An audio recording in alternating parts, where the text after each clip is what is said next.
And welcome, as always, I'm your friendly name, Dungeon Master Peter.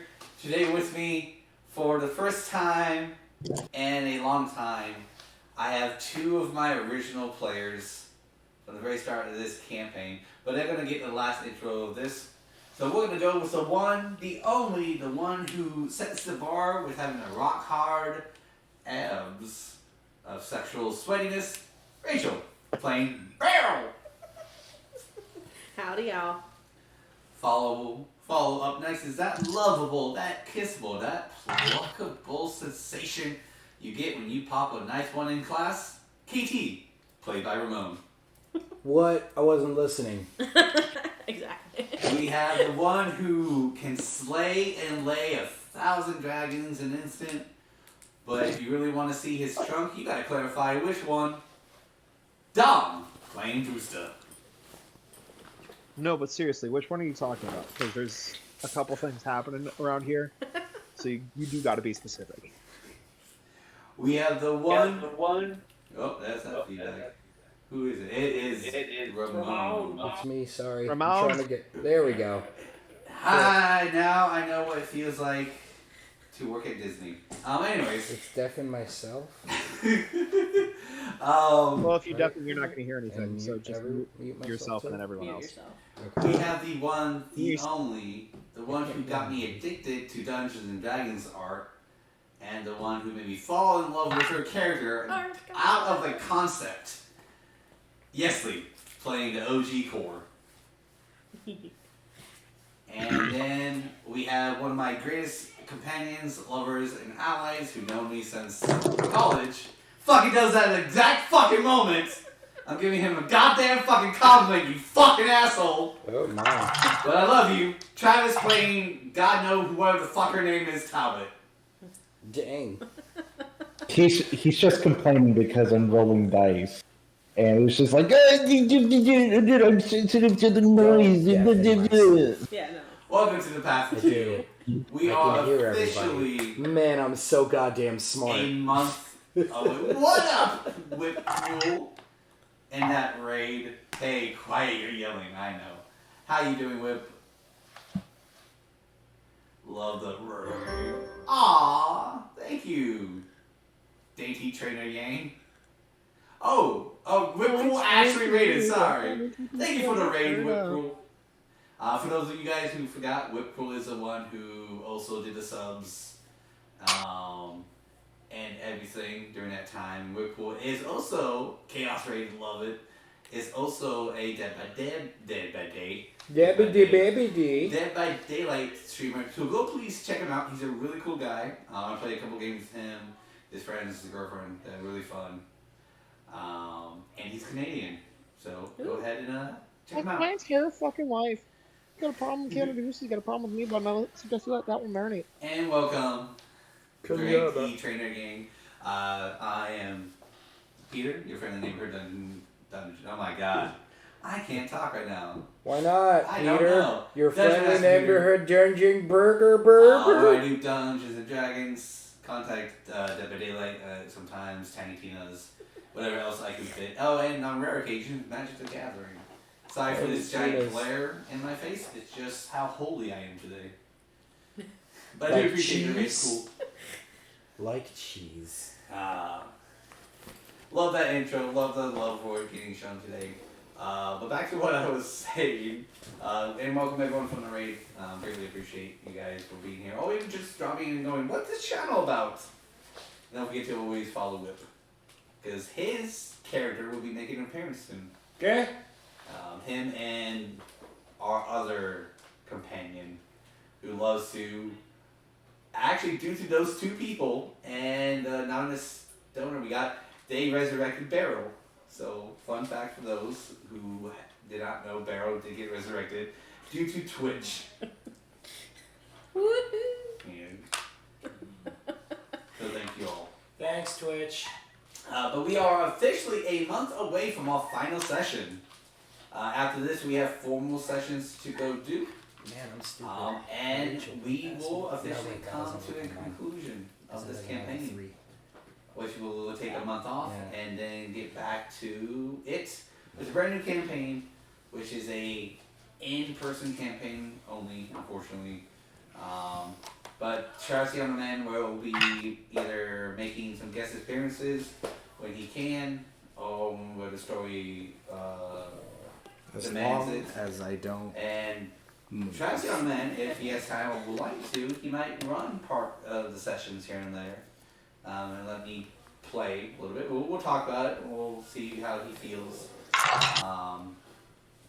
So yeah. Let's see what my schedule looks Yes, like. we'll see what the schedule looks like. And I don't mean not to look at you guys. It's just again that glare is getting direct. I can't even see Ramon because of the reflection off of his bald, beautiful head. No, that's my sunny disposition. For those of you like, oh, where's the miniatures? Where are the mats? Oh, Where are the dice? Right there. Today should be another roleplay session, hopefully. We're good. Not relating to combat, so you're going to hear a lot of roleplay from us. But there should be some dice rolling relatively soon, hopefully. If not, I do got to figure out some things here and there. But that recap. Oh, does anyone remember where we last left off? It's Don't look okay, at I me. do. We were heading off to the pink forest. You know what? I think Yeah. that next Well, campaign is we're- a requirement. Listen, Where we last left off, we went to the tribe that Leander was in charge of, and after some conversations between Leander and some of the other members of the tribe, there is an agreement that Leander will be making at least an appearance at the meeting where Eugene is gathering everybody in the Four Palm Sea for the final recruit of this escapade. And from there, we learned that Leander is going to be held on trial for their involvement in what happened at Season's Greetings. And that judgment is being held by the other members of the tribes. We found out that Bousta and Talbot made deals with the leaders of their guild in order to find a safe place for the members of Leander's tribes to stay while convincing the rest of their tribes to hopefully come and aid in the war effort. And also, they sent beasts in order to help protect the lands that are sacred to their people. Pretty much. And the reason I didn't call on Travis during this recap, the new Travis remembers. Travis remembers all. This game. Next campaign, I'll make it mandatory as homework.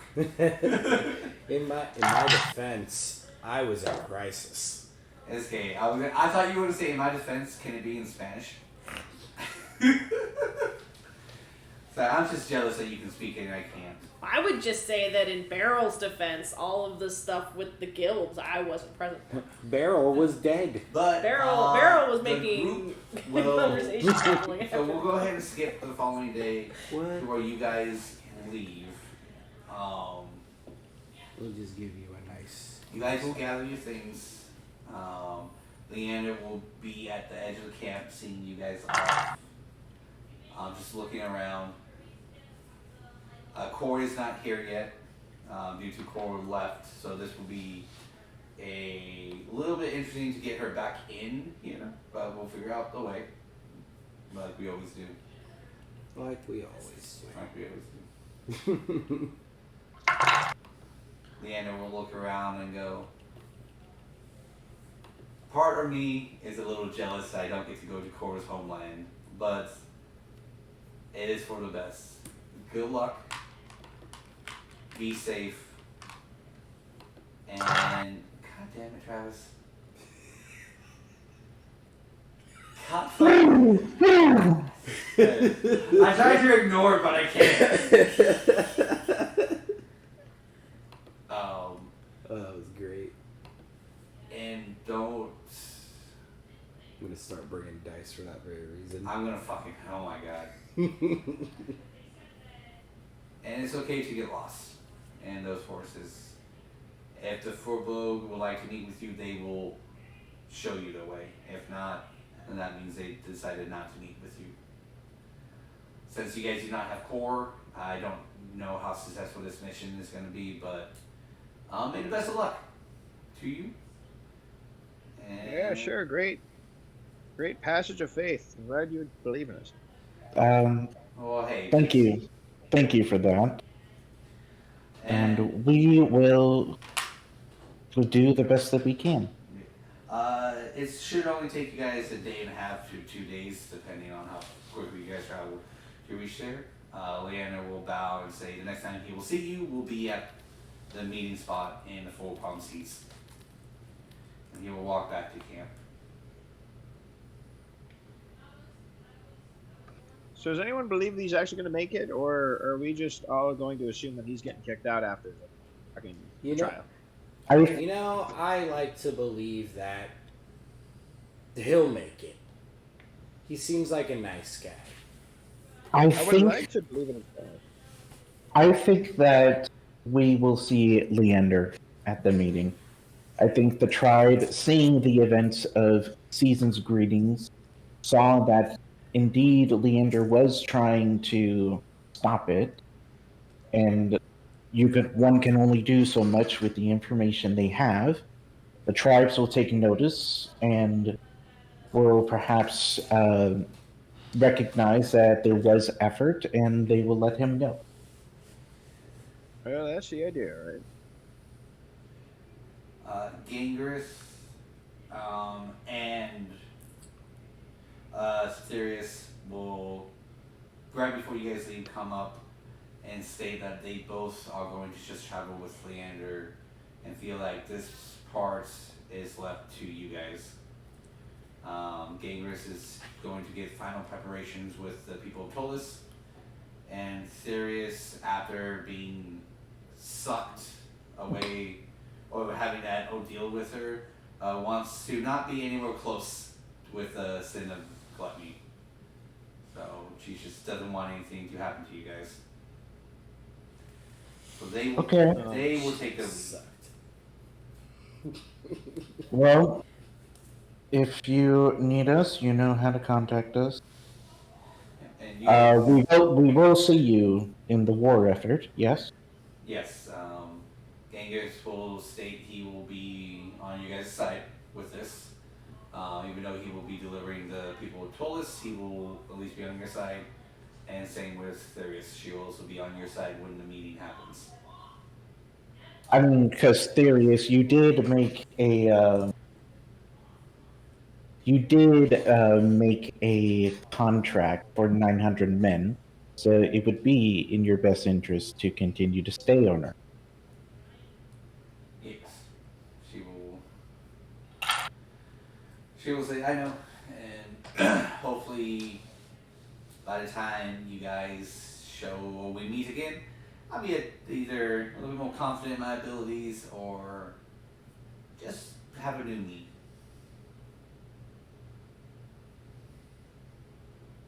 Okay. I give Gangrith like the whole warriors greeting, like the forearm handshake bullshit. Rub Thereus' head, very like either like older brother teasing little sister or like dad teasing daughter kind of thing, and just force a smile and walk away to our next destination. All right. Okay. See you later, guys. As KT does that, it extends his hand. His little plush is on top of his hand doing the same thing. I hate this thing. And it mimics you. They're very interesting put it away. creatures. It goes into your pocket just fine. I still don't know how I feel about him. Well, I'm gonna go ahead and give Thereus the ring that I put together. So what I've done is I've taken the carnelian stone and encased it into the metal bevel that I did at the ironsmiths, and took a quartz crystal, which I have polished and smoothed over, so it's encased, metal on the bottom, crystal on the top, and I carved a rose profile into the crystal, so that when you put it on top of it, the red comes through, and you see the red of the rose under the crystal. Yeah. With the sealant keeping them together, blocking the rest of it, so you just see the rose that's red.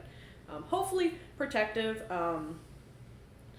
We didn't in game go through this, but we did talk about me and Talbot increasing the protections on it. Yeah. So I'm just gonna say that we did that. Which I'm fine. Because I know you guys got to 30, low 30s with it. I don't mind giving it to a little bit like 35, 36 DC. Right. Which is still extremely high. So like your normal everyday average adventurer won't be able to crack it. It would have to take a very strong wizard or even paladin to even crack it. Right. If they knew what it was. Right. So this is basically so she This is doesn't. in perspective. If I roll a nat 20, the highest I can do is a 31. Yeah, so like it would have to take someone extremely powerful to even know Several what it attempts, is, probably, yeah. and then go, oh, let me release this. Other than that, the only thing that can release this is time.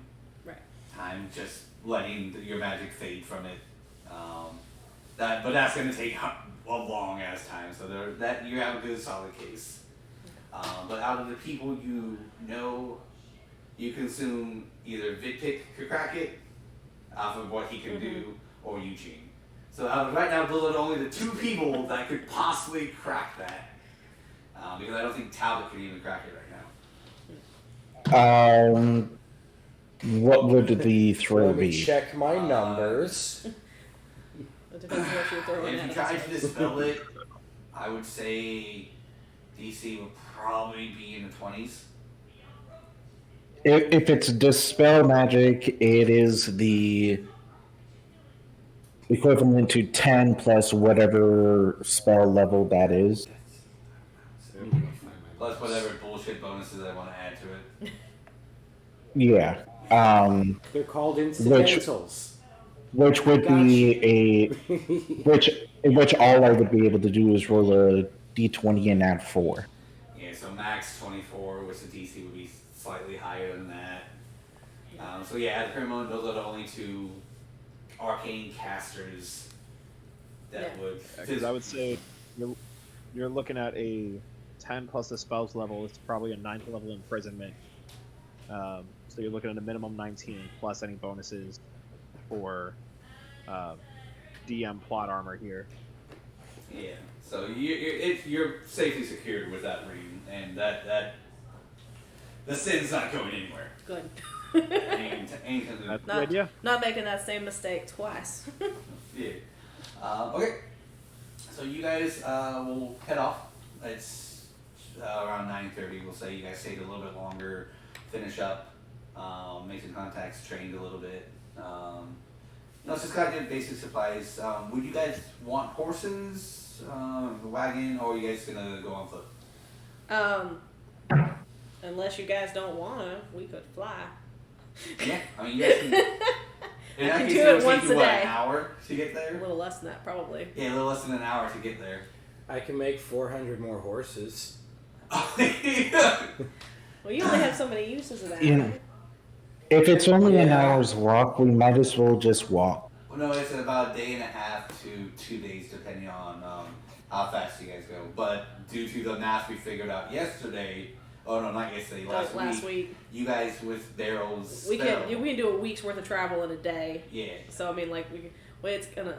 No, it lasts for 8 hours unless you will yourself not to be a cloud. So then. Yeah. So you guys can really get there maybe 25 minutes. Yeah. If that. If We you can chose to almost do so. instantly be there. It's like Yeah. quarterly. So many uses of Yeah, that. I mean, we might as well try and get there as soon as possible.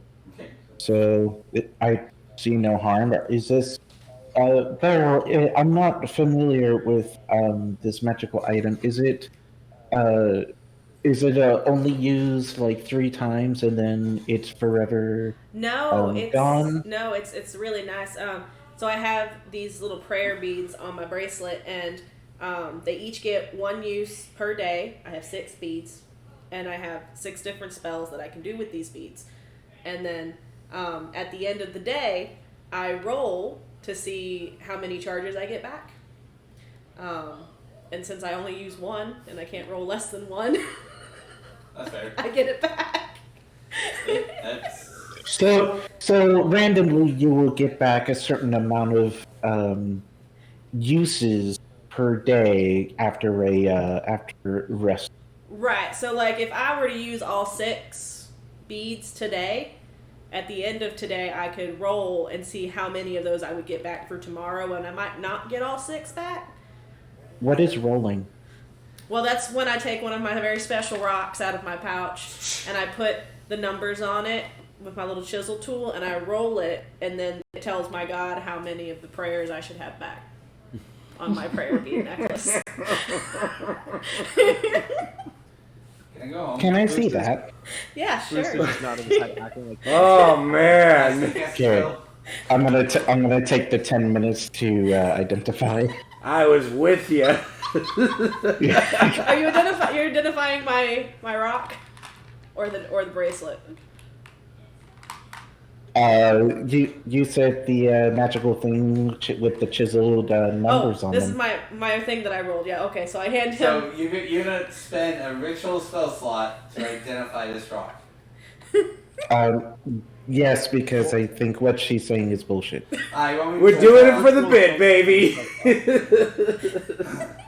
What was that, Peter? Roll me a percentile.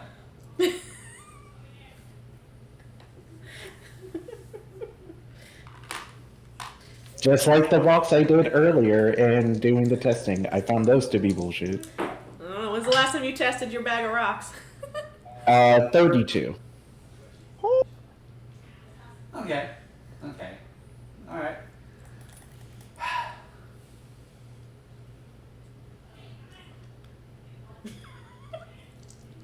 Nothing now, okay. You guys standing around 10 minutes as Talbot just magically casts voodoo magic on this rock. I'm not standing around doing nothing. I'm working on those pieces I was gonna do to add to our pile of goods. Is this rock magical? No, it's not magical. I hand it back and then I just go, interesting. As you're doing Interesting. So how much space does the ritual of identify take up? How much what? How much like space does like the actual like ritual like? Are you casting like a ritual circle, or is it like just like more so using the material components on the actual object itself? For me, I kind of lay things out on the ground and then I kind of use my finger to in the air draw arcane symbol with the item in the middle of that incantation. So as she's doing this, I take one of my hand axes and I just like carve out the bit of like dirt that she is casting this ritual on, and I physically lift up this pile of dirt and just walk with her as she's casting the ritual, because I'm like, I'm not going to sit around and wait for this bullshit, but I understand that she's got to do her thing, so I give her as much space as she needs, and I'm carrying her on top of this mound of dirt towards the next objective. Well, luckily you have enough strength to do so, so I'm not gonna do the math on that. Bousta, we're gonna be clouds in like 10 minutes. It's fine. Yeah, well, it's 10 minutes too long that I'm not waiting. Alright, well, don't go outside of the spell range, otherwise you won't be a cloud, and it's gonna take you the rest of the day to get there. Also, wait 11 minutes to cast it. But then you'll be gone. Exactly. Walk with me and then wait 11 minutes to cast it. When she's done, then we'll all cast it, and then we'll all go. That's such a waste of... I'm working on stuff. That's a waste of energy. I put all of my tools back in my bag. No, I walk back and just start, like, just doing reps with the amount of dirt as I'm just training. It's the workout corner. He's with me. I'm over I was there doing expecting squats. to keep moving, and then I see, like, Beryl's like completely all set up to keep working on shit, and I'm like, God damn it! And I begrudgingly walk over and just start lifting because I already have this giant mound of dirt. Alright, so the 10 minutes will go by, that little interaction will happen. Beryl will then cast the spell, and you guys will, what would seem like an instant teleportation, just go, gasp! There, gone, boom, right at the edge of the forest. Alright, woo! Man, Okay, 30 minutes later. y'all have to really focus on being yourself again for 1 full minute to stop being a cloud. As you guys I am land, myself is me. as you guys land, one of the little miniature KD plushes come out of Katie's pocket and vomit fluff. Oh, nice. I feel That's like. Well, here's the thing though. Here's the thing. Would I have known that plushie was in his pocket? You did see it go in his pocket. Because the spell only turns people who I state. So really, when he turned into a cloud, that plushie should have fallen to the ground and stayed Since there. you are questioning this, I'm going to roll percentile see if I want to magic. Yeah, because I just think that would be really funny for him to have just bloop to the ground. I thought he was. Well, there is 2 of them, so. It wouldn't have taken either one of them. Well, it took one of them. The other one. Well, Katie hasn't really seen the other one in a bit, Yeah. so. I don't know where the other one is. But it vomits, and you guys see this lovely cherry blossom forest ahead of you. They traditional, Japanese cherry blossom, perfectly outlined.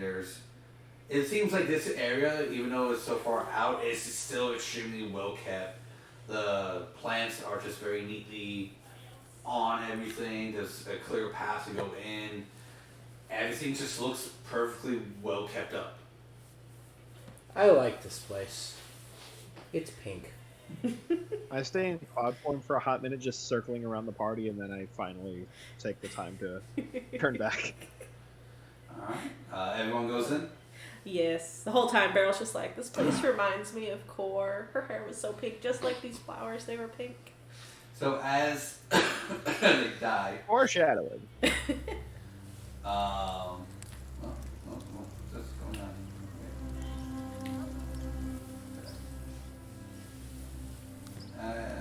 Come lower.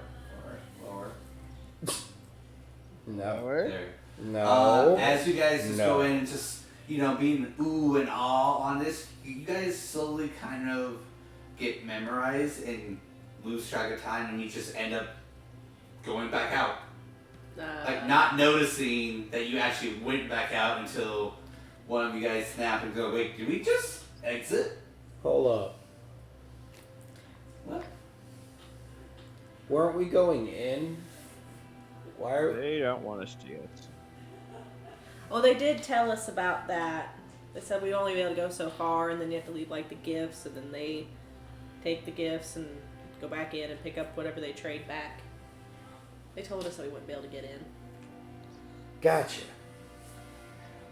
I wonder. Did we bring any gifts? We did. We stopped and bought a whole bunch of trade goods, and I have been working on all of these beautiful little rock pieces, and I just pull out all these little, like, bracelets and little beaded necklaces that I put together with, like, my little mini... Those are really cute. Thank you. Yeah. Got my giant elephant hands to hold them all. So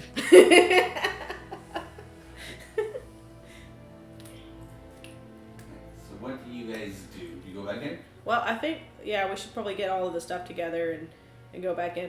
Do you think, like, maybe we should, like, write a note to let them know that we're not just trading and that maybe we want to come visit? You know? That would probably be a good idea, that we're requesting an audience. Yeah. Who's the best with words? It's not me. I'm not the best with words. Talbot? Would you like to craft us a letter of please admittance? If that is what is needed, I'm more than happy to do that sort of thing. Yeah, my penmanship is amazing with my trunk, surprisingly enough. But as you guys know, I'm not the best with words, and I tend to piss people off. So if someone else can tell me what to write down, I will gladly write it down, but I am not the best when it comes to phrasing. Okay, we could probably come up with something. I'd say parchment and quill from my backpack in my trunk, just like very like petitely, for lack of a better term, just like holds the quill just like very Words are funny elegantly today. which is surprising, seeing an 8-foot tall elephant man holding like this quill with his trunk, just very like almost as if like you were just like grabbing a pen by like just the tips of your fingers, like It's just very carefully wrapped around the quill, and I just sit and wait to be told what to write. I would go with something like, Dear Sandra, I hate um, your guts. I would start with You are the scum greetings, between my greetings and toes. salutations. Alfalfa. We are friends of Core, and we wish to have an audience with you. Yeah, that's about it. Short, sweet, and to the point.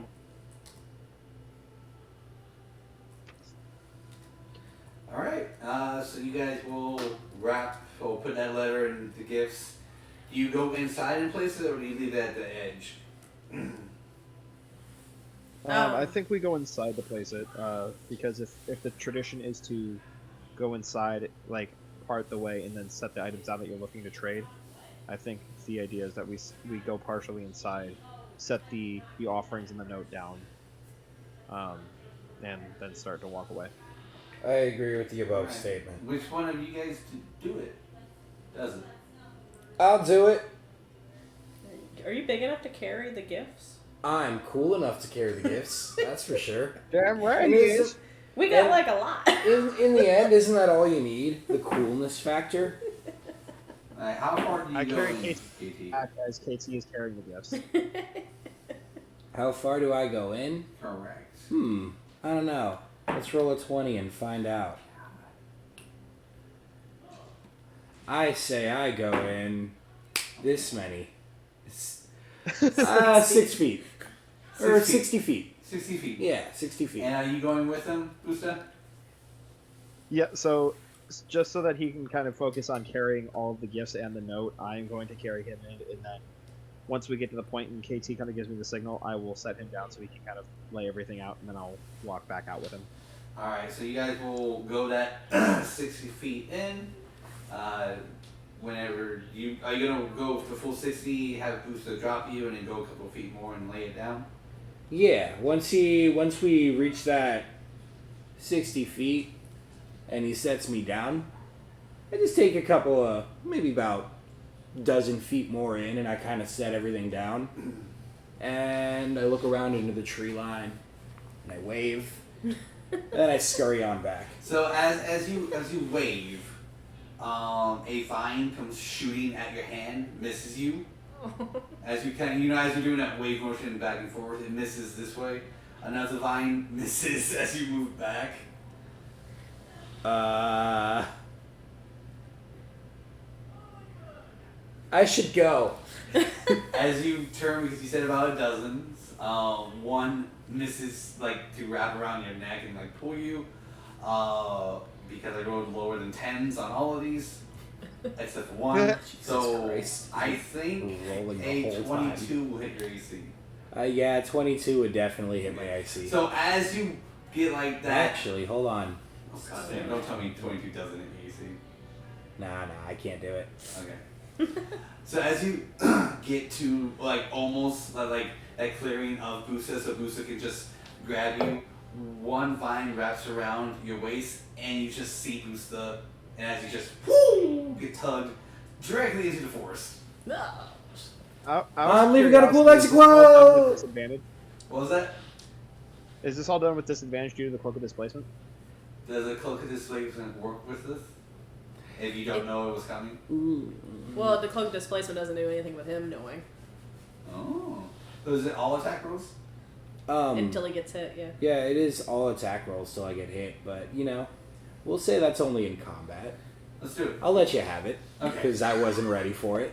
I like it. I like it. We're trying to keep you with us, and you're like, It's okay. It's no. okay. It's drama. Drama's good. It is.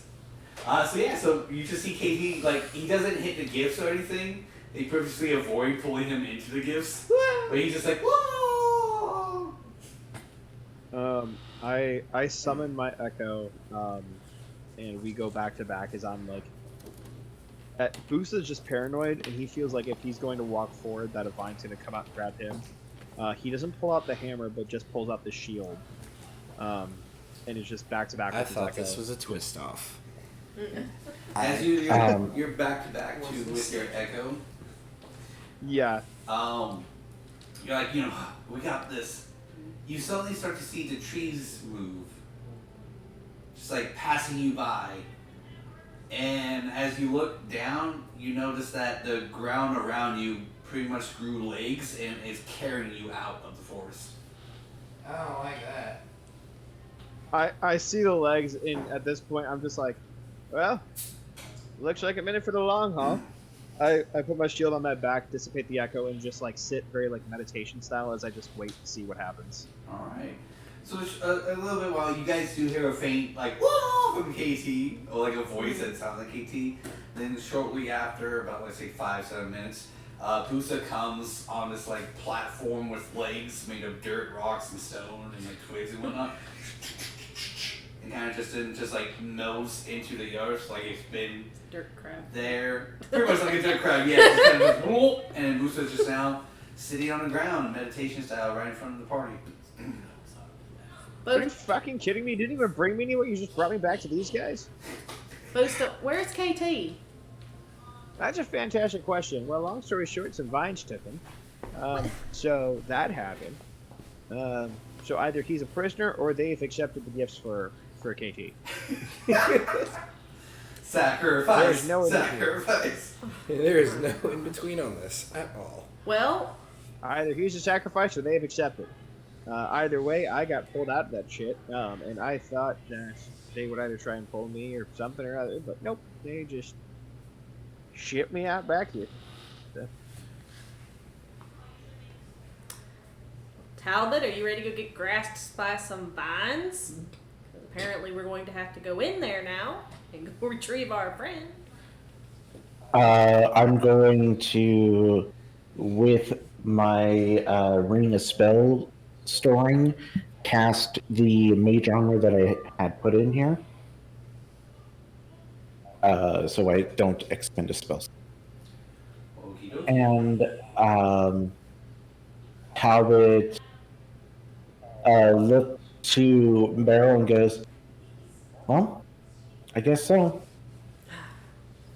Alright, here we go. I'm going to cast Shield of Faith on myself. We're going to head in. I'm gonna summon my echo and piggyback my echo just because I feel left out of the situation. And while we're approaching, I'm going to just keep my hands out, in the clear. Hopefully they will see that I'm not trying to come and. That's where I'm hearing it. Oh, then. No. Since you have your headphones the way you do, You can kind of hear. Travis is so loud that Oh. it's You're coming good. from the one that's not in your ear. It's doing it with mine too. I was like, where am I hearing that echo? But it's not an echo. It's loud enough that it's coming from the headphone itself. Oh, okay. I turned No, it you're off. fine. I was just wondering. I'm deaf. No, you're good. You're good. I just needed to know because like, who has it up? Who has it up? Alright, Okay. Alright, So you guys I've got march Shield back of in. Faith up on myself. Yeah, just point of reference, Dom, since you summoned your Yeah. echo Oh, twice yeah, now you and said once it. in front of Beryl, is your echo still taking the representation sorry. of your daughter, or is it you now? Can you lift that up? And Yeah, have me so, two like- batteries? Think of like the Patronus charm from Harry Potter, where it's like that like light blue, dark blue, like almost like visage of someone. Mm-hmm. It looks like that, but you can tell it's the outline of my daughter, and I'm just like piggybacking her. No, oh, that's so cute. I want artwork. Right. Correct. And it's a very bittersweet moment. Like initially Bousta just did it out of like just no thoughts of like you guys doing this magic shit that heading in. He just wanted to feel included. But now it's like almost kind of this bonding moment where it's very bittersweet for Bousta, where he like is having this time but knows that like this isn't gonna happen the way he wants it to. So he's manifesting the time that he wants to be able to spend with her. I love Alright, it. so as you guys are going in, you're walking, and how far do you guys go? I'm gonna go as far keep as going. well, cause I'm gonna tell Bousta to lead the Bousta. You knew where they dropped off the gifts. Just take us back to that point. Hopefully we'll attract some vines. Well, I will try. Alright, so, And I try and lead everyone back to the point that I carried KT to. so you guys going and, Boost is leading and it feels like this is going on for just a little bit longer. But you're going through the forest. After about like 10 minutes of it and you guys are still walking, go ahead and make me a perception check, one of the three. Whoever wants it can have advantage. I'll help. Actually, perception's I me. got it. I should. Y'all can do it. Y'all individually can do it. That's I fine. was gonna say I should do it. I got +9 to that shit. What am I doing? Let me just I'm getting all my bad rolls out of the way. Nat 20. 19 with a +9. So, dirty 30 for the elephant boy. Excuse me. How's that? Oh, you beat the cleric. Yeah, I have a +10 to my perception because I have expertise in perception. Got it. Okay, so 14. Alright. It's okay because DC was 10. So as Y'all you guys, received the shit out of that. so as you guys are going, you're noticing that the trees aren't passing, nothing's passing you guys, and you look below, and each one of you are on a makeshift treadmill of dirt, twigs, logs, and whatnot. It's just you didn't notice until now. I jump off, so I'm not on the path anymore, So and I'm in the trees. when you jump off, the treadmill just goes underneath your feet. Can someone just fucking explain what the hell is going on here? I don't understand the complexities of this magic bullshit. Respectfully. So to remind you, Rachel, Cord did give you something to show. Core gave me something to show? Correct. As a When I was here? when Core dropped in with Sanguine, she gave you like an amulet or something to show when you got into the forest. It will gain you an audience with the people. Sure. Okay, cool. I'm racking my brain, Peter, and I don't remember receiving anything. Okay. But of course, also the day was like, when she actually showed up. So. It's okay. So we'll also say after the hopping and like a little bit of frustration and Bousta asking what the fuck's going on and before Talbot can speak, like the In frustration, I'm going to reach into my pouch and I'm going to grab the amulet that she gave me and I'm just going to go like, why won't they talk to us? You said they would. And when you do that, all the treadmills kind of just sink back into the ground, moves you guys to the main road, and like a past clearing shows a straight path forward. Oh, well, that's convenient. Maybe that would have been nice 10 minutes ago. Apologies, I forgot. Put the amulet around my neck so it's like out. It's fine. I don't blame you. I'm pretty forgetful too. And you guys go forward. Yes. So you guys will travel for about 20 minutes, and as you guys are traveling, if you look behind you, the scenery behind you is like changing. Like in Shang-Chi when they were going through the forest, it's just boom, like that. I literally just watched that right before I got in the session, so this is hilarious that you're mentioning that. Oh, nice. It's just an easy sort of like comparison for those of you who've seen it. To like you now know what the forest is doing and everything, or if you guys ever seen any movie that does this. But you guys get 20 minutes, and then you'll get to a set of like trees and vines. When you get there, and the amulet will shine, and it will part the trees and vines. KT's not stuck in that. Correct. Katie's not. You still know Katie. And a light will shine brightly at you guys because it seems like just another sun kind of hit you guys. And then when your eyes adjust, you can see a village, like forward, and so you guys are on like the top of a hill. Anime entrance. As you guys enter and look down, you can see it's a giant village full of all folks, from different shapes and sizes, different colors as well. And I don't think they got you. It's trying to make eye contact with these people. And in the center, you can see a crowd of people. And what seems to be on the very top of a pointy stick is KT. Gosh. Hey guys. This is far away. Yeah. But actually, roll me a perception, KT. What does your bird eye see? They better see some good shit because I have decent perception. I rolled a 23. So There you go. As you're getting bobbed up and down a little bit, it takes you a little bit, but you end up seeing off in the distance these three companions. Every time I bob up, hey, guys, how's it going? If they didn't know we were here, they do now. God damn it. Says Katie did that. You guys can feel the earth shake in below you guys, and a furbo appears right from underneath the ground to you guys. Does he look like? I literally stumble back. Holy shit, that was nuts. He looks at you three, look at the emblem, and goes, ah. Hello. And then we'll motion to follow. Oh, chatty side. So he will do the traditional greeting, which is more that Japanese greeting of one hand being open and then a fist to it and then bowing. So you guys will follow. Oh yep. I will reciprocate that meeting by doing a typical, and I will.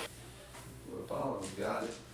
So you guys will lead you down, and I guess this is the first time you guys would see just a bunch of furbo. Mm-hmm. Ranging from different colors, like some have slightly lighter red hair than core, some has blue, gray. There are a variety of different colors here, which normally furbo's do just kind of, I think, stay in one clan because of the temperature they're around or the forest they choose to guard will determine their colors. This one is more just variety. And we'll guide you to the center. And in the center, you do see Katie on this pole, and holding the pole is a kangaroo, just jumping up and down with Katie. How is he attached to the pole? Is it like a platform, or is he tied to it? He's tied to it. He's tied to it. So the entire walk down behind this furbolg, I'm kind of trying to be next to them, and I'm just like, hi, so my name's Beryl, and that's our friend down there, and could he not be tied to a pole? Because I don't want him to get sick. You're bouncing him, maybe it's, why is he tied to a pole again? He's motioned to continue following. But seriously though, are we gonna get KT off of that pole? Because he's small. Hey, I'm good. I'm good. You can't hear me. We're a mile away. Okay, never mind. He doesn't answer. He motions, and you guys will get closer and closer into the center where KT is. But you guys will actually go past KT a little bit, and everything, and following him, and off to this side area, this little opening. You will actually see a very older football gray with a staff similar to Core's, but with lovely Grandpa. pink flowers. And then right next to him is actually Core. And you can see Core kind of just talking to him and everything, and kind of a little bit getting frustrated. And the right before you guys show up, you would hear the grandfather say or yell. Now I don't want to do the. Do it. I'm trying to do the voice that way either A, annoy Travis, or B, not annoy Travis. No, do the Do what voice. feels natural. Do the voice. For the that's last Core. time, Gore, I will not give the great tree to that murderous Eugene. And then you guys will I show like up. him. Thank God, Core, someone I can relate to. Core, can we get KT off of the pole, please?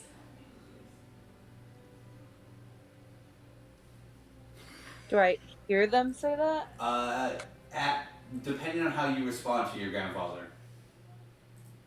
Because I don't know if you're going to yell back, and then if you do yell back, you won't hear Beryl say that. But if you take a moment and hear what he said, then you will hear Beryl.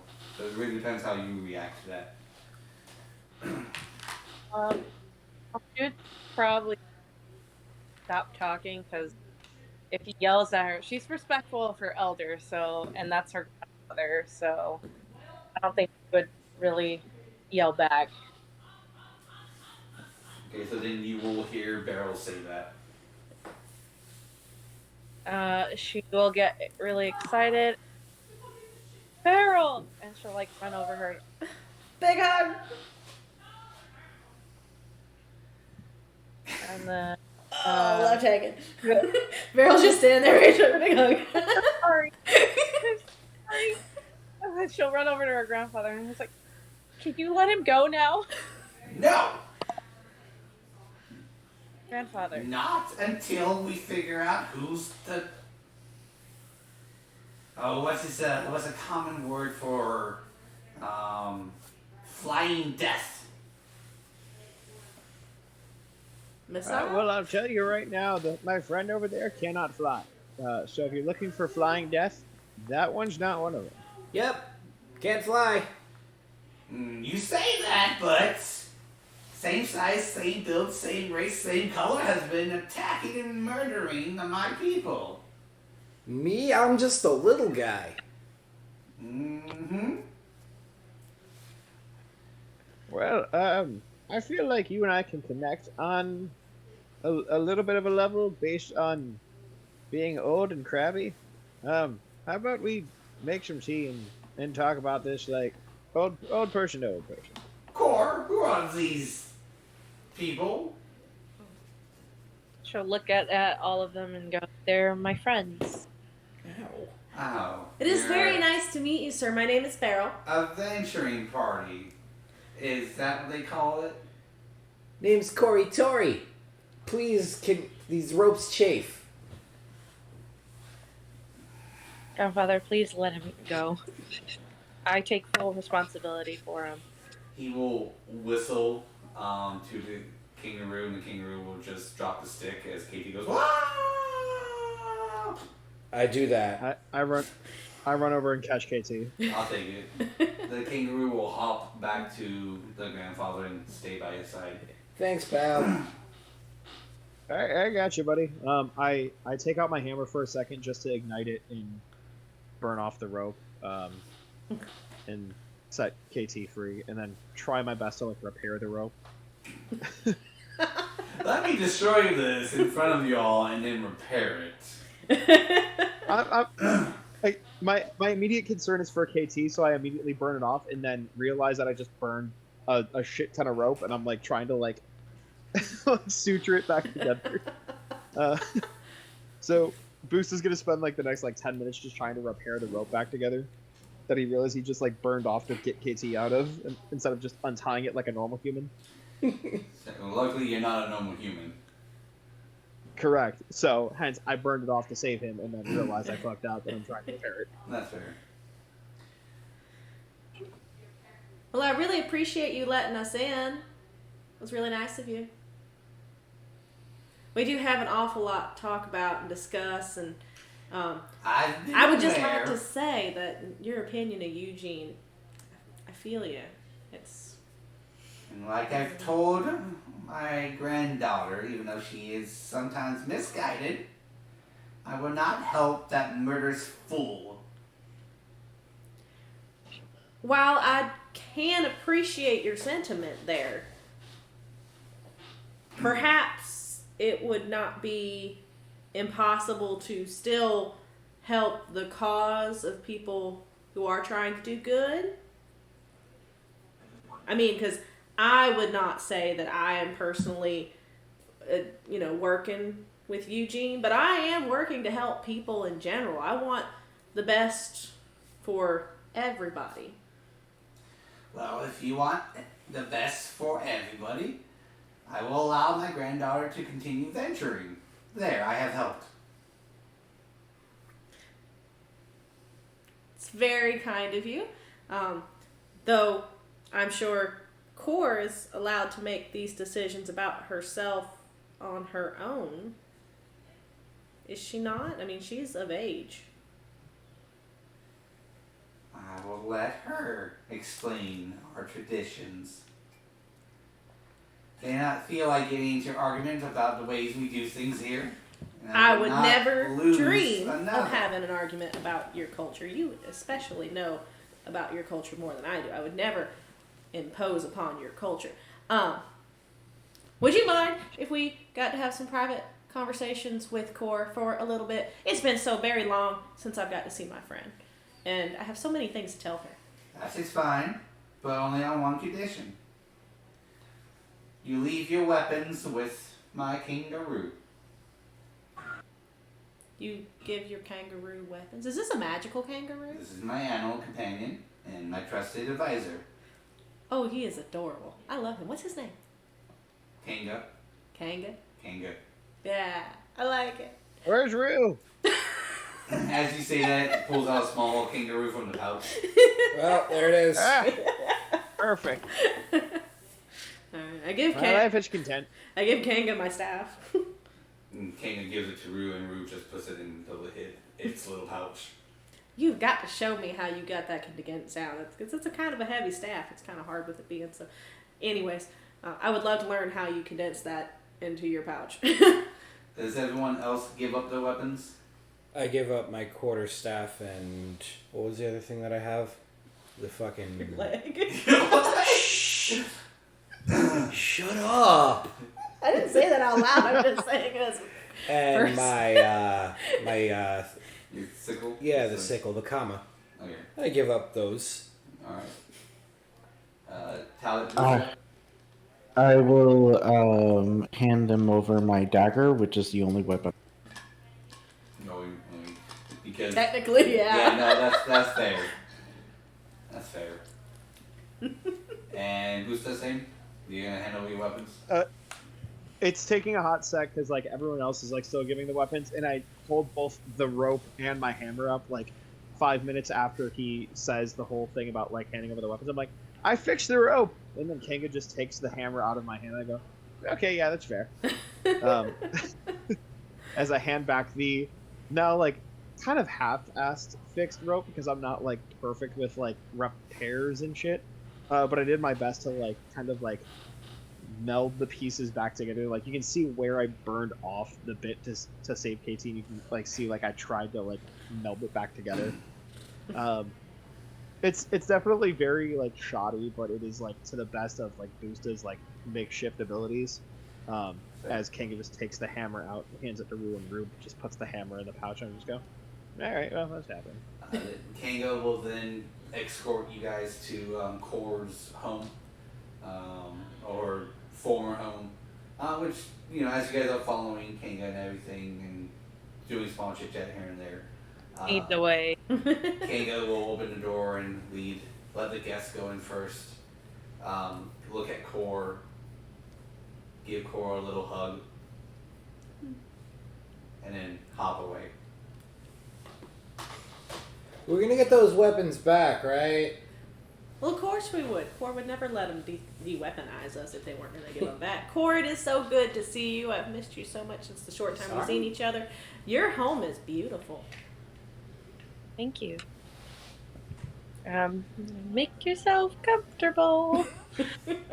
Okay, well, so before we get on to discussions and whatnot, like you guys are like a forest crew. You guys are bound to have like some like very intricate tea leaves or some shit, right? For what? Like tea leaves, like instead of just like green what? tea or chamomile or like basic things. Oh. Like, y'all got some like specific stuff, right? Like some Yeah. regional.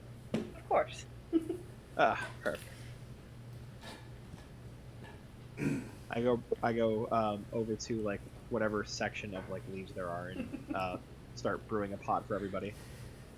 I'm so excited for regional tea. As you start to do that, you feel a hand get slapped, like a small little paw slaps your hand, and I'm just trying to be nice. What just smacked me? you see a small badger, or actually quite a large badger, with a little chef hat and apron, push you aside and start cooking the tea leaves and a nice other little stuff. I just kind of put my hands back and just walk away. And then you see other medium-sized badgers come out and start setting up a table and chairs for you guys and dusting things off really quick and making everything nice and neat. Man, the one time I try and do something nice, I have fucking Shermans that do it for me. Jesus Christ, this is a new feeling. Little badger attendants. Now that is just adorable. I'm gonna find one of the little badger attendants and be like, "Do you have like a big comfy pillow I could sit on?" So these badgers are like 4.5 feet tall. So about me. So about you, yeah. But yes, they bring you a they bring Barrow a beanbag chair. Nice. Beanbag barrel chair. I put the beanbag down and I kind of like crisscross applesauce on it and the most comfortable way I can. And I'm just gonna be like, "This is awesome. I love this." And after about like, sorry, go work. I sit very Japanese style, like the legs bent, sitting on my feet kind of thing. And it like I don't think Bousta necessarily thinks about it. I think it just kind of just happens naturally. And then as he's sitting down, he just kind of realizes what's happening and just kind of looks around and realizes what is happening, and he just goes, "Oh, okay, that's happening." In about like 10 minutes, and the tea will be done. Everyone will get their own little cup. Even KT. Yeah. We'll get one, and there's Even KT. And there's a little Even KT. A little table in the middle of you guys where you're sitting in a little hot plate, and then it's just gonna put the kettle on top of the little hot plate, and then just kind of like not vanish, but stay off to the side. Every time a badger hands me something or puts something down in front of me, I'm just gonna make sure I think it. Yeah, they bring like small their form of like crumpets and like crackers and pastries and stuff like that. So good. So Core, I couldn't help but notice on the way in that your grandfather doesn't like Eugene very much. Yeah. Most don't like it. Let's be honest. I mean, I understand. When you Completely. say that, a badger will show up with a wanted poster of Eugene that doesn't say dead or alive, it just says dead. Does he not like Eugene for political reasons or because Eugene likes you? Like, is this a fatherly protective thing or?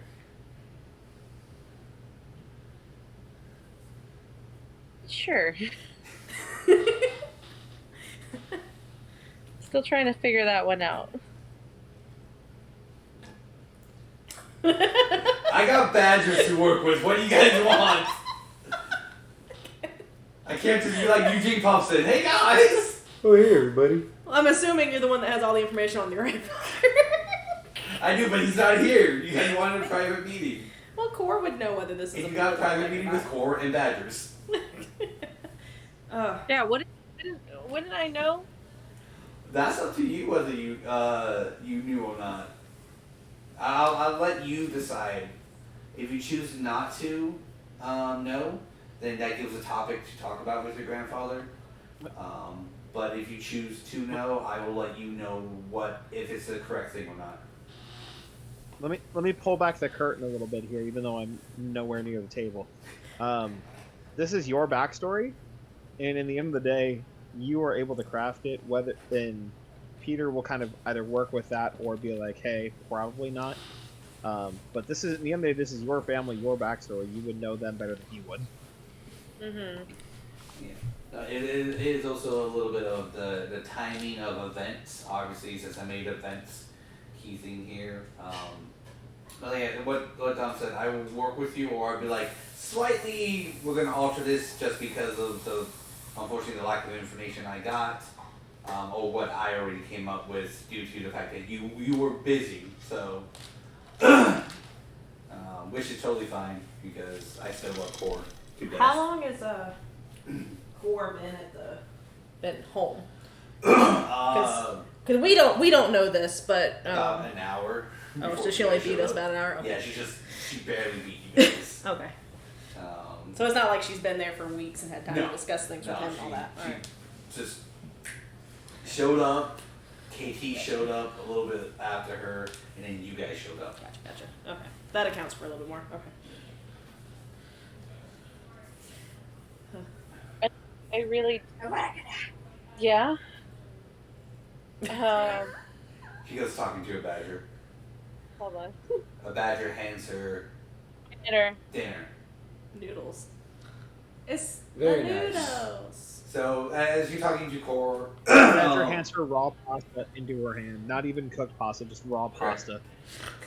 and of course, like, yes, you can cook this, and the Badger takes it from her and proceeds to cook pasta. Please wet the dries first. Give family blessing.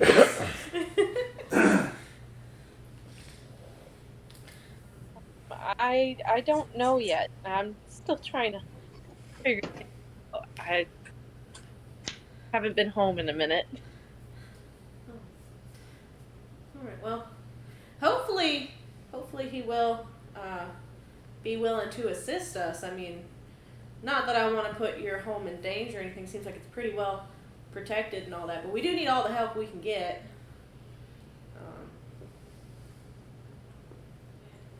Can we and I'm just saying this to the people in the room, and I know the Badgers are gonna hear me, but could we tell him that if he helps us, we'll bring him Eugene in a basket afterwards? Because that would be no, we shouldn't do that. That's not. I would love to do that, but we can't promise that. As much as I know you would love to do that, never make a promise you can't keep. Yeah, I said it was bad. Core wouldn't want us to do that anyways. And I know not all of us are the biggest fans of Eugene. Some of us are, and that is perfectly okay. But we could also play as the enemy is my friend. And for those of us who aren't the biggest fans, we can try and persuade him. But also at the same time, we're in a little bit of a sticky situation because, Eugene is employing us and kind of guiding us towards this quest, and we kind of need his help to kind of, wrap everything up in this nice little bow. I don't know. I genuinely am just spitballing out ideas. I truly don't know where to go from here. And that is a first for me. I normally have an idea of where I want to take things, and for once, I'm kind of lost. I'm going to put it this way. If we were being employed by Eugene, he would be paying. He's not paying it. We were already doing this anyway. I have on me. Eugene has never paid me. I've never been paid by Eugene. He never paid me either. We are not under contract with Eugene, but Eugene is assisting us in our goal, which is to tear down the cult of Tiamat that is rising. And once Tiamat rises, Cthulhu will follow shortly, as they will have created a portal that will make it easier for Cthulhu to ascend into this plane. And the thing that is going to help us make sure that doesn't happen comes from here. I've been trying to explain it to him, but he's just so damn stubborn. Thought she was gonna say stupid. Core would never. She definitely What respects exactly her is very he much. stubborn about? What is he fixating on? For you, Talbot, and Beryl, you guys have been around Eugene for a lot longer than I have. And Eugene can be kind of a dick, but is there something specific that happened with Eugene and your grandfather, or? It's in the middle of trying to figure that out before you guys got here. Gotcha. So we completely interrupted the thing that we were trying to figure out. Fantastic. Glad to know. Didn't Eugene kill your mother or something? Or something. I don't think so. Was that just cut up. Was that a season's greeting thing, Talbot? Like that alternate universe?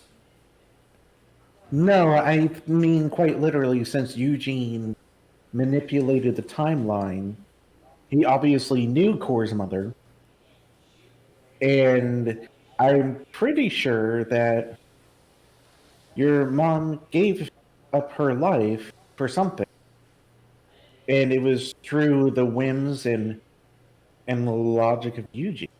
If I am 100% correct. Oh. I, out of character, am going to look at Peter if I were at the table and be like,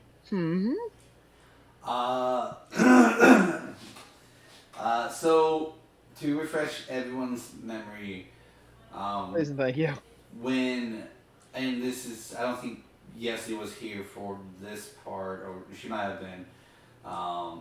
It was during or after the first flower that you guys, with Jebediah, Cole got a moment or two with her mom, and then an explanation was given, and in sense, Eugene did play a part in Core's mom's death. Not in, from what Eugene said, is he did not save her. He had to let time take his place, and he had to watch Core's mom die due to a creature. So, in a sense, he wasn't directly responsible, but he sat back and let it happen. Correct. Out of the order of Core's mom. Okay. Damn, I'm good. Yeah, you are. As you say that, Travis, you do notice a very familiar flower inside the house, hanging kind of what you would assume would be Core's room, just because the flower is next to it. It's just hanging with all the other flowers and everything. It looks like the first flower you found that had Core's mom in it, or part of her soul. You don't have to point that information out. You can keep it to yourself if you want. It is up to you. I take a mental note of it. Okay. But Talbot will say, restate the information I just said, revolving around Core's mom and the death. Quote, the death. This is all everything Eugene has said. Whether you believe him or not, that is up to you. But that is his side of the story.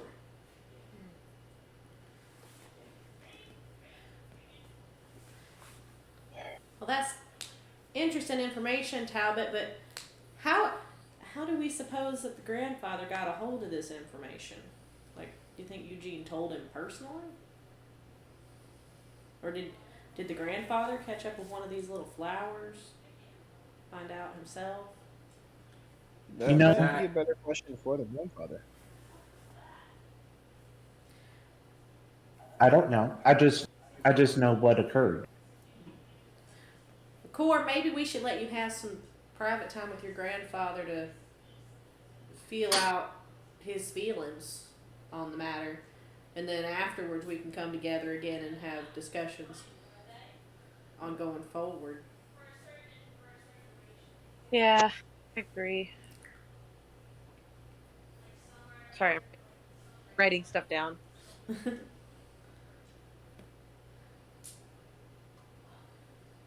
Well, have fun. And then I immediately All right. Well, hurry up, get the plot going. I immediately start pulling out my book, and then I'm starting to work on things. Come through. I definitely think I want to go check out the town a little bit and see all the cool things that I can find in this new place. Anybody want to go with? Absolutely. I look over at Core. Core, is this going to be kind of a private time for you and your grandfather, or would you like some assistance with you? If one of you want to come with me, that's fine. I don't have a whole lot to fill in, just because I don't know the entire situation. But if you want someone with you, I will gladly be there. If not, I'll tag along with Beryl and KT just to check out the village and town and see what's about. I just don't want to leave you alone, for lack of a better term. But I know you can handle yourself, but I know how family can be. Thank you.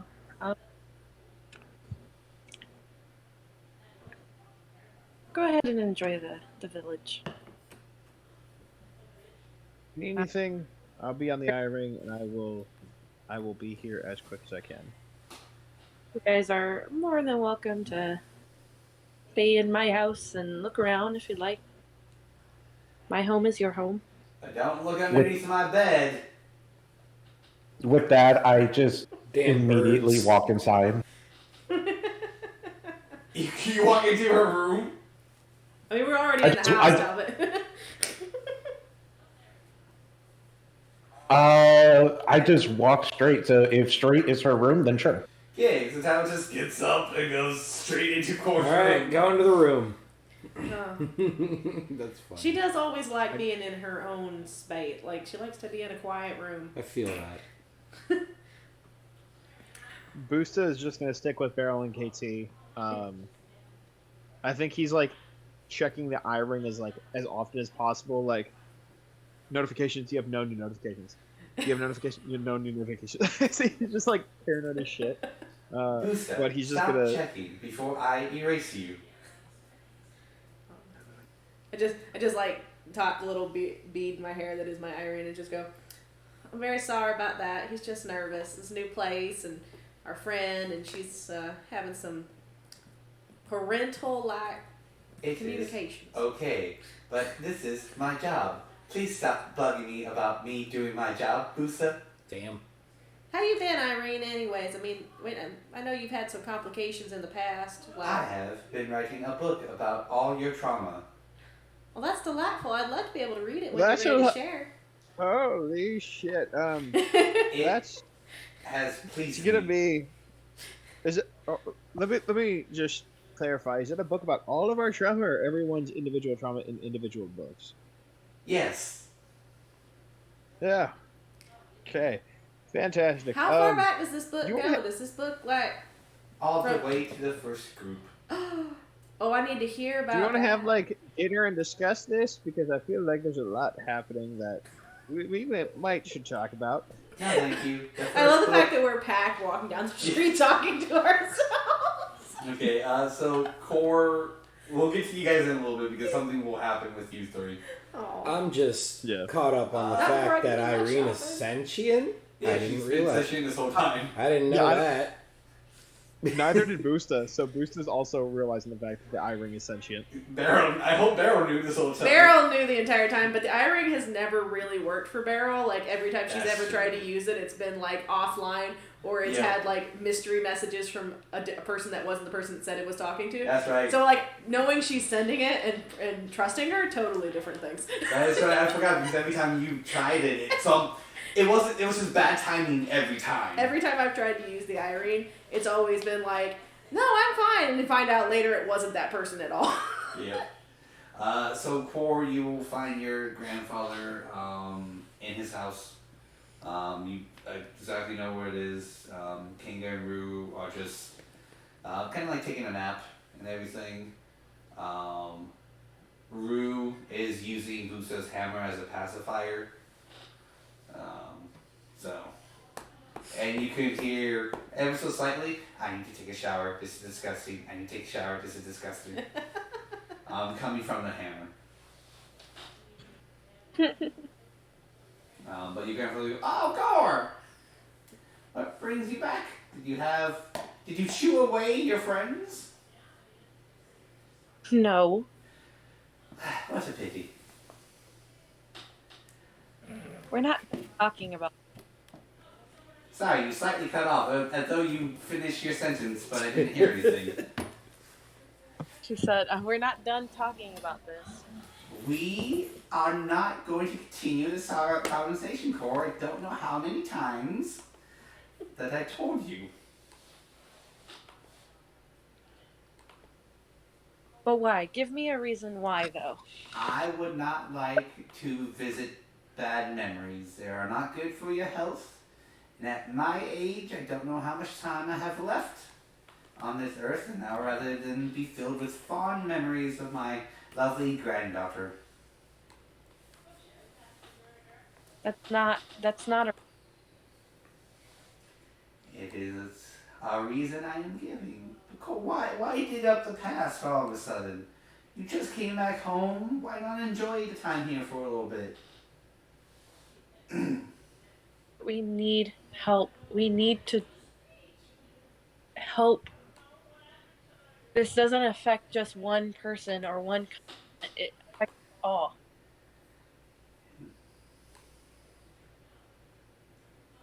Sweetie, the last time, and he'll walk closer and kind of like hold your hands. Last time we helped outsiders, your mother died, and I will not make that same mistake again.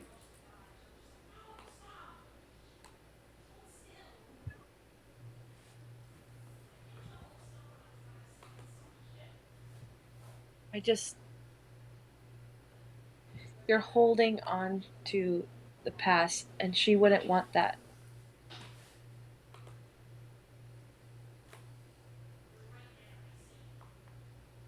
He looks at you, trying not to tear up a little bit. Um, you leave him a little speechless on that. But he will end up saying, I cannot lose you.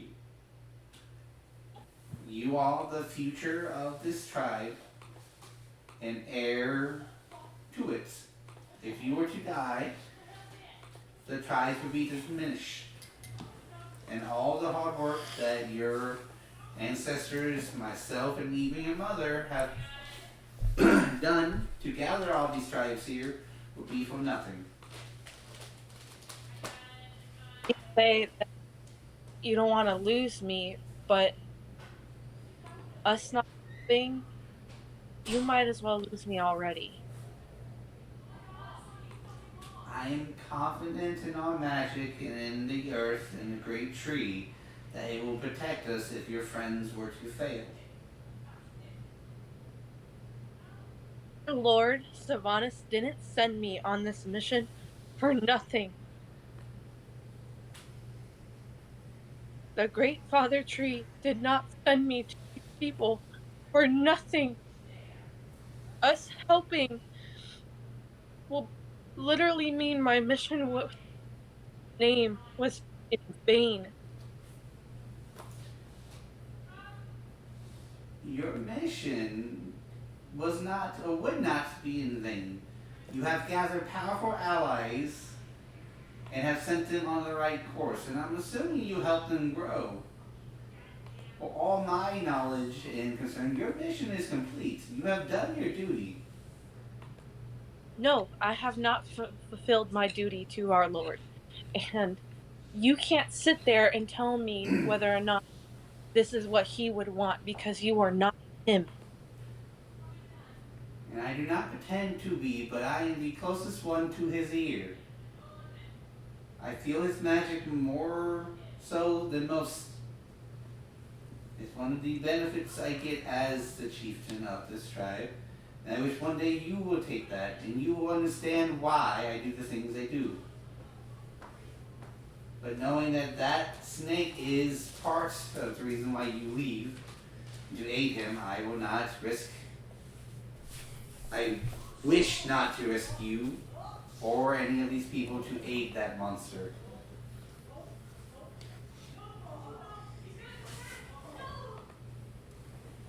You're not listening to me. Do you not care what I want? Sometimes, darling, we do not always get what we want. We have to think of the tribe and the people. And I listened to you to the first for time. our people. I'm doing this for our people. And the people want you to stay here. I can't just hide here. I can't just stay here and hide in the forest while there is a greater danger out there. And part of that danger is because of me. Because our and if you can't understand that, you're unwilling to help, then I'll have no choice but to leave and figure it out myself. And she takes off her bracelet that her mom gave her. I don't want to have to give this. But if you are unwilling to help, I will.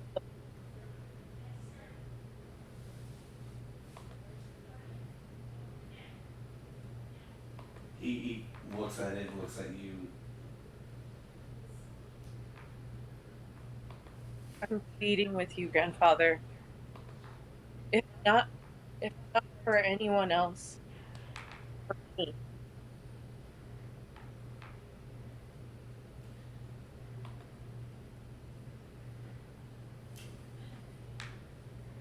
And sweetie, if and only if I agree to this, I want to know how many of our people are you willing to sacrifice for this cause? Because every death would be on your conscience. Can you bear that?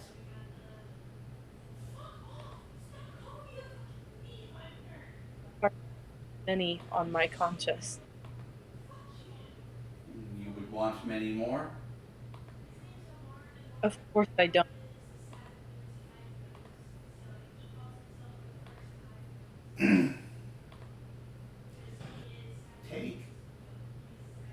Think about just think about your life here for a little bit.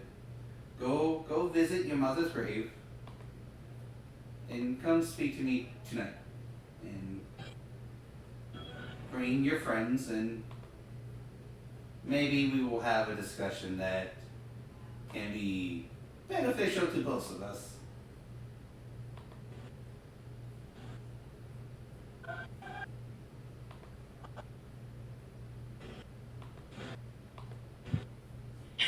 She'll sigh and put her bracelet back on and just walk away. He won't say anything after that. He'll just see you go.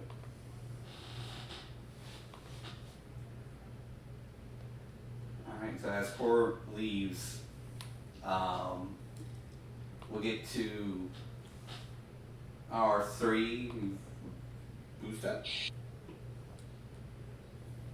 Master Bousta? Dame wame. Yeah, we'll get to Mr. Dominicus, there he is. As I need to reel from I that realized I was amazing muted. performance from Core. I realized I was muted. I was trying to let you know that yes, I am here. I was just messaging my better half, making sure she was okay. But I'm fine. You didn't need to message me. Damn. My other better half. Oh, okay. Damn. I just wanted to clarify. The baby girl, not the baby boy. At least you know. Oh, I always know, baby. Okay. Don't you? Is a baby girl? My girlfriend. That ain't us, Yeslie. So you 3 will be walking through town. Some of the sites. The Furbo kind of just pay you no mind. But if you were to interact with them, they do make small talk and everything. But other than that, they just keep away from you guys. I'm making lots of small talk because I'm looking for specific items since we are here. As you guys turn the corner of, say, like a street, and lost in thought, or lost in the conversation you guys are having, in front of you, directly like 5 feet in front of you, floats a giant beholder. Just directly in front of you guys, eyes looking at you guys, while the other eyes just seem to be looking around. So it seems to be scanning. And any of the furbolgs look alarmed? No, they don't notice it. They don't notice it? Like their eyes are completely averting it? Or No, they're as just you guys are ignoring like it? looking around, just being like, It's like it's not there. you So can that- see the 4 box just walking right past it. They don't seem to notice it. Do they walk through it or just past it? They do not walk through it. It just seems like Okay. no one's walking directly into this line where you guys are. I look at everyone else and I go, y'all. I point at it and I go, y'all see that too, right? Uh-huh. It's Yeah, there. I see it. All right, good, because I'm a little freaked out. Don't worry, you're not going crazy. Hello, Mr. Beholder. Sorry, Miss. That's sexist. Hello, Beholder, creature, person thing. I don't know how to address you. I've never met a beholder before, so I apologize if I've offended you. It doesn't seem to respond. It just seems to be looking in your area, like looking, and his eyes are glowing, a bright blue. Seems to be kind of somewhat with the giant eyes scanning or analyzing something. I wave at it. It doesn't seem to notice. I also wave at it. Doesn't seem to notice. Oh, man. Well, what doesn't attack me doesn't mean me harm, and nobody else can see. Why don't we just turn around and walk the other way, guys?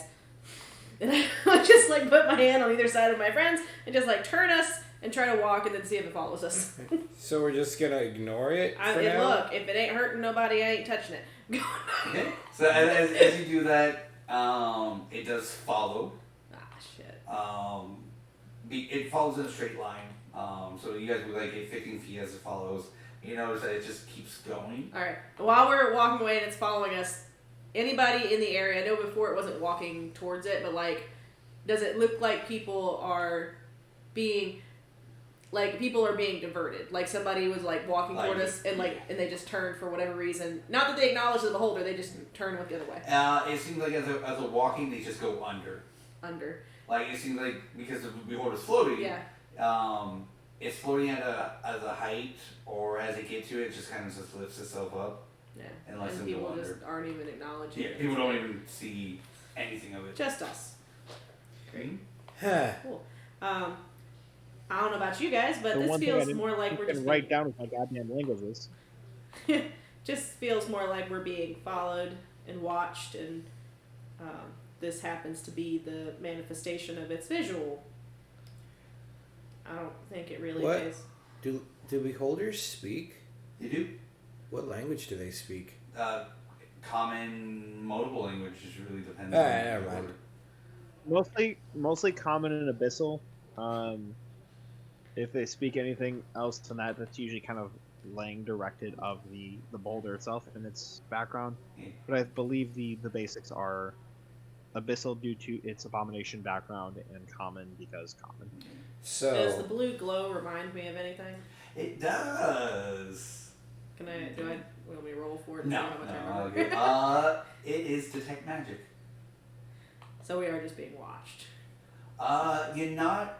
So due to the giant eye doing what it's doing, it's hard to tell between being watched or it picked up something, and it's just trying to find it. can I Something ask else. one of the furbolgs, hey, do you see the thing? And I point at it. The sun? Of course I see the sun. Alright, cool. Just wanted to make sure I wasn't going crazy. Thank you. KT, roll me a percentile, please. Percentile, please. I can do that. I usually don't like when you make me roll percentiles. I but, know, and I'm hoping Nobody you get a good does. number. I'm hoping so too. I got a 71. Oh, okay. There you go. That's good. Good. It's gonna Better than the 20s I rolled when I was trying to fucking save my daughter, but hey, here we are. Okay. So we'll jump to the next one. Bousta, roll me a percentile. You cock. I just fucking mentioned the goddamn 20s. I rolled a goddamn 25. Oh, Bousta. That's what you get. Alright, this one will be on Bousta. Alright, let's do it. Unfortunately, my 40 beats your 20. Unfortunately. So, Unfortunately. God damn, it's almost as if it was tracking me for something. I look at like the 7 fucking magical items that I have in person. yeah, you guys are very, Magical. right now. Yeah. We got our items back? I'm decked out. Well, we don't have our so I weapons don't blame back. it We for never had ours. Okay. its eye on me. I was going to say, the only magical so stuff I it had seems was to my be weapons. again, and it's the hard paper. to dictate where this giant eye is looking specifically, whether it's just scanning you three or just scanning a wider thing, and it just seemed to you guys to be pinging a little bit. Yeah, in this community, we're probably pretty bright. That, or you're just giving off like the faint, like if you were to do what like a radar does, that's quick outline and go, wait, where is it? Yeah. And since you guys moved, it scanned against you there. Oh, wait, now where did you go? Type deal. Gotcha. I would like to summon my echo, and then walk in an opposite direction. As like I go left and the echo goes right, as we go kind of separate to see kind of where the beholder's attention kind of focuses on. Which is fine. So this is going to happen the same moment you summon your echo. So it would be like this happened, and then as a reaction, your echo happens. Okay. Type deal. But let's go with KT. Actually, KT, Beryl, and Bousta, roll me a perception check. Perception. That's not the dice I had out ready. I can perceive things pretty damn good. Dirty 20. Love it. 10. Okay. 11. Okay. So I'm a very perceptive boy. That's actually really good a lot considering what I rolled. yeah. So this is gonna be a very shocking moment for Bousta, but you guys will feel a gust of wind kind of go by, which it has been windy. Out of this place is with some magic or the nature magic of it. And then out of nowhere, Bousta will hear this phrase in a language you have not heard before.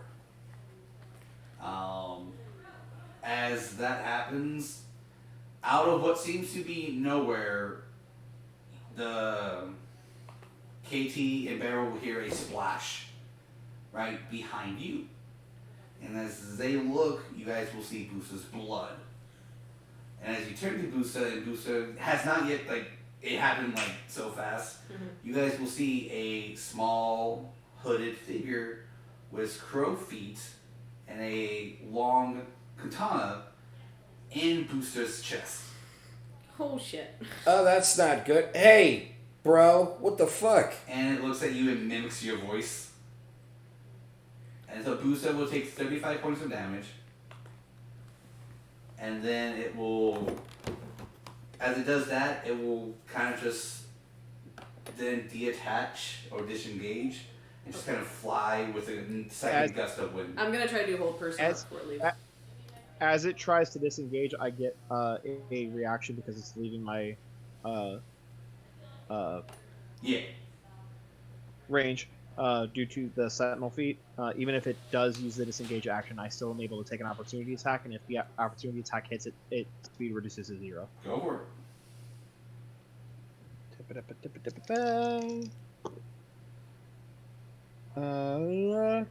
it. 23 to hit. Ooh, that does hit. Because I don't have my hammer on me, since my hammer is still with Kanga, it's only 8 points flat of damage. Okay. Because it's just my fist. So it will. Its speed reduces to 0 as I just deck it in the back of the skull as it tries to run away. So as it takes the wind and kind of goes behind Bousta, and the blade itself will go through Bousta, still dealing only during the 35 damage. It will grab it and it will look like it. It's going with the blade. So the blade itself is flying. Bousta will. So does the blade itself? I'm sorry to cut you off, but does it enter through the front of me and then kind of go through me into the back of me, or is it reverse, going through the back of me through the front of me? Front to back. Okay, so it goes in the front. As it goes through the back, I very slowly, as I'm already taking this damage, the figure running by me, and I try and elbow it in the back of my head. In the back of the head is my elbow just barely connects, barely making that damage. As I turn around and try and get a better look at this creature. Love it. So as you do, it will grab the sword and kind of spin around to your side. The hood itself will come off, and it is another Kenku. With a blade, it doesn't seem to see you guys though. But the beholder's eyes had turned more dark blue. Alright. It's now intensely scanning. I approach this Kenku. Hey! Oh, You're the reason they attacked me when I walked in. I wanted to do hold person on Yeah, so we'll go AA, you're the reason why I attacked, and then go ahead and cast your hold. Question, do you want to cast your hold person? Yeah, I'm trying to stop him. Okay. Question, keep him from running away, flying away, whatever. Alright. So go ahead and cast I've your... got something I want to do, but I'll let this all resolve first. So Cast the your magical spell. Kinku will have to do a wisdom saving throw or be paralyzed. Alright, it has a 19. Yeah, that's fine. So as you cast that spell, hold the person, the smaller red eyes now go red on the beholder. Mm-hmm. And just so KT was saying, it will feel like the magic just, and it just stays at a stance. It seems like it still doesn't see you guys, and it looks like none of the other folk notice, but they notice you guys doing things. Yeah. So the Kinku attacked and is now just standing there On the side of Bousta, in a threatening way like in a defensive combat stance. against Bousta. Yes, but doesn't seem to be at the attacking stance. It's more of a defensive stance. Because it doesn't. As you guys start to approach it, I would like to try and put it in a headlock. Either full Nelson or a headlock, whichever is more accessible to the positioning of where we're at. Okay. So we won't go in a kind of a normal traditional initiative thing. We'll go with Beholder, Bousta, Kenku, and KT Owlbear, and we'll go in like that order. Okay. So the Beholder will look around, like more intensely scanning, and seems to lock eyes with Beryl. But then you hear the Kenku go, "Time's up," and KT's voice. What does he say? Time's up. Okay. The beholder will move around to where the Kenku is, swallow the Kenku, like fully, and then look and perceive to attempt to float away. I'm gonna try hold person again, but on the beholder. Okay, so do you have any more reactions left? Depending on if the reaction I used to attack the Kenku was included with this turn, depends on what, or like if it was in a turn prior or since we're at the start of a new combat, quote unquote. So it would technically everything would be in a surprise round action, and then combat would happen with the beginning of combat would be the beholder's turn. So we're in the start of a new round, so I would have a new reaction, correct? So would you want to take it? If this beholder's trying to take off, I would like to. Okay. So go ahead and roll your attack and then cast your spell. 29 to hit. Okay. Wisdom save. That will hit. And then hold Flat 8 points of damage because it's still unarmed. As I just like karate chop the beholder in the back of the head, or the back of the main eye. The back of stalk, for lack of it. Yeah, the back of the beholder. No problem. So as you do, and as you spell things, a couple things happen. You hit, and one of its eyes actually drops from it, like landing and new. and then the beholder is still flying away though, with it as you Even with my feature, if I attack the creature with a reaction, its speed drops to 0. Correct. You did that to the Kenku, not the beholder. He did to beholder as well. So he did? Okay. This is what's right. That was the chop. Sorry. This is what's weird. That you did hit it, but it just seemed like to pop an eye off, and it's still going. Yeah, as the eye pops off and it starts taking off, I go, oh shit, that's different. And then as you cast, you know the spell worked, but then you hear like a shattering sound, as though the spell worked, but then something negated it immediately after. And as it flies away. KT, grab that eyeball. I grabbed that eyeball. I use the KT, roll me a wisdom saving throw. I'm saving wisdom.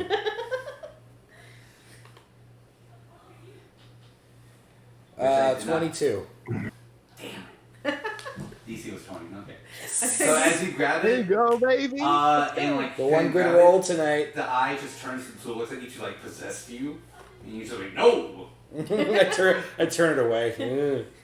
Go Didn't on, like that. Go on the iRing and I just do like an open mic call for anyone with a walkie-talkie. Be like, weird magical shit going on down in the market square. We got an eyeball from Beholder nobody can see but us. Talbot, could you tell me what's going on? Before we get into that, we're gonna actually take our break here, just because it is around the time, and we're just gonna take a 10-minute break.